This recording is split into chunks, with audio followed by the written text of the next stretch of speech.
I wanted to do a quick video of fitting a DCC decoder to an old 1980s, probably 1985, 1986 Class 58. This is 58001. So it would have come in, I think it was a midnight freight pack. I remember getting this when I was a kid, one of those Christmas Day things. Still have a bunch of the wagons that came with it too. So this is probably the very first loco that I ever would have gotten. Still held on to it. I did get it up and running again on DC operation because the new layout that I'm building out is all going to be DCC. I wanted to put a DCC decoder into this.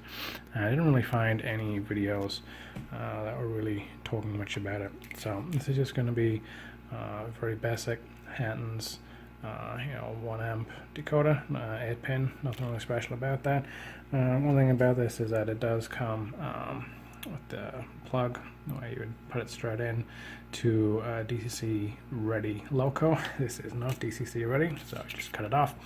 And so what you end up with is the little plug that goes on the chip, and then I have just cut off all the different ends. Now this is a Hatton's decoder, but it's NMRA compatible. So Hatton's is just one of the big retailers in the UK, so any NMRA compatible DCC decoder should work. So I do have Bachmann decoders in one or two of my other locos, but mainly I've been using these Hatton's decoders, and I've really been finding that they're working just fine. Essentially what you end up with is just 4 pins. You'll have left rail and then right rail, and then you'll have monoblock either side of the monoblock. So Class 58 is a little different in that the bogies just come out the bottom. The actual loco body itself doesn't come off, so all you do is just pop out the 2 bogies from the bottom. And so left rail is then right there. Oh, I don't know if it's actually left rail or right rail at that point, but left rail is right there on the bottom. Just pressure contact, that then pushes it on. On the other bogie, you'll then see the same thing on the other side, and that then runs up inside the loco body and kind of comes hanging out right around there. It's kind of hard to see, it's a little dark in there. So that's the only problem that I'm probably going to find with getting this DCC decoder in. It's really left rail, right rail, and then you will pick monoblock 1 and monoblock 2. And so what you should find is left rail, and I'm going to go with red, and then right rail I'll go with black. And then for the monoblock, again, you can pick either side, whether left or right. On the colors I'm going to go with gray and then orange for my monoblock connections. I don't think there's anything special about this one, but I will put a multimeter on it just to make sure that I do have that isolated correctly.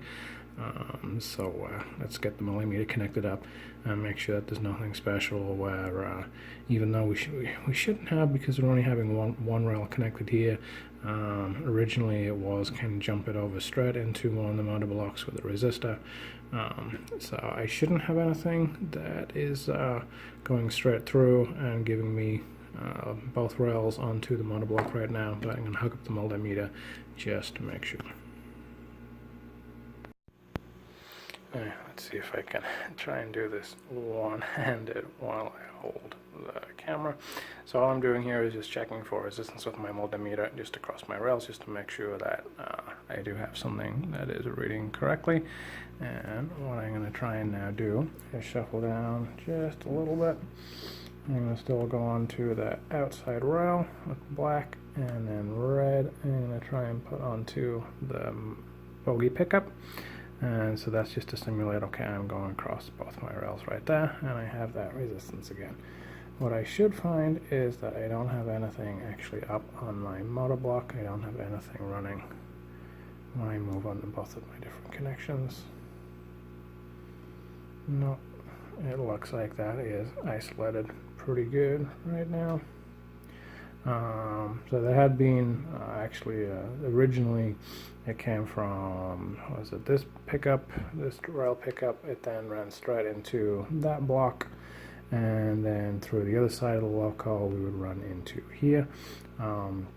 So I was pretty sure that wasn't going to have anything, and if we actually turn this bogie around, it's a little bit dark on the camera, but there isn't actually any rail pickup on that other side of the motor. So the only motor pickup, the only rail pickup rather, is on that side. Like I said, those pressure points to push in there. So I was pretty sure that I wasn't going to have anything that was running through on the motor block, but now I know that when I hook up my DCC decoder, I should be pretty clean. So let's start wiring that up.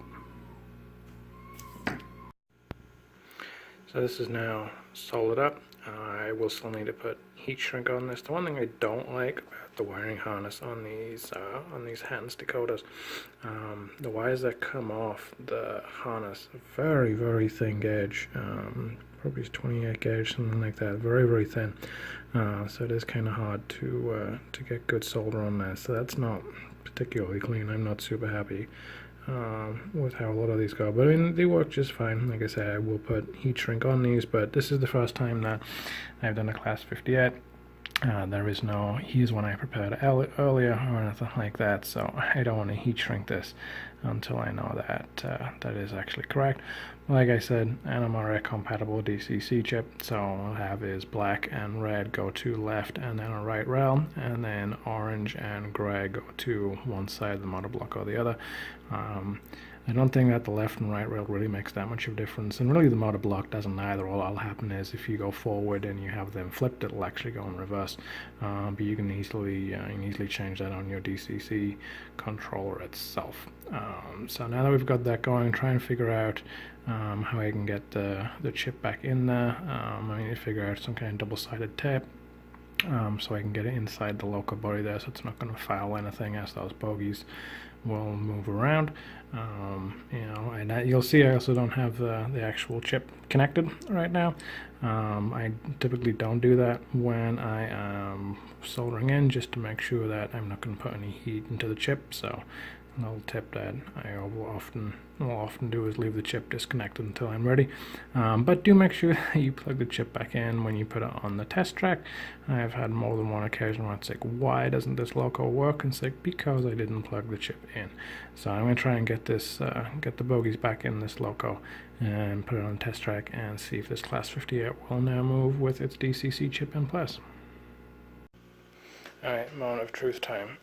On the test track, this is genuinely live. I have not actually tested this to see if it works. I probably should have done before I started filming. But channel 3 by default, and oh, now off we go. And that is forward, so I did have it the right way around as well. Let's now switch into reverse. And there we go. I also haven't programmed any of the CDV codes, so things like the startup acceleration and things like that. So it's actually not too bad by default there. So quite happy with that. I will need to take those bogies back out, like I said, put some heat shrink onto those. But that's the basic principle. I mean, I've done a number of the Hornby HSTs at this point. Quite happy with how they work out. They often have the directional lights on the locos as well. This doesn't. This is one of the very basic Class 58s. They have done some actual model re-releases, not the ones from 1985 that came as a set, and so they are a little bit better than this 58001. But I like this one. It's got kind of a, that childhood memory to it, so there is a little bit of attachment maybe, but it's a nice model. It works pretty well. So yeah, what I found is that for a lot of these older Hornby locos, as I've gone through and done them, it's really just that left and right rail, and then the motor contact 1 and 2. So black and red for your left and right rail, orange and gray for those motor pickups.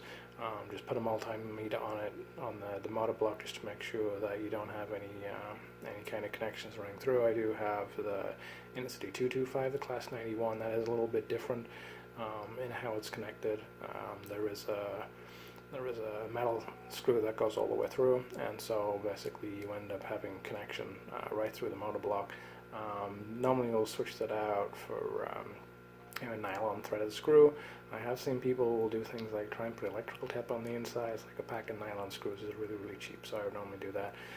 But for a lot of these more basic ones, you know, some of the basic 5-pole ring field motors, or this one where it's a little bit more of a worm driven motor in the Class 50, I don't know exactly what the motor is, but this worm drive one, not a whole lot to it, and so pretty quickly, you know, you've now got movement on this Class 50A with DCC.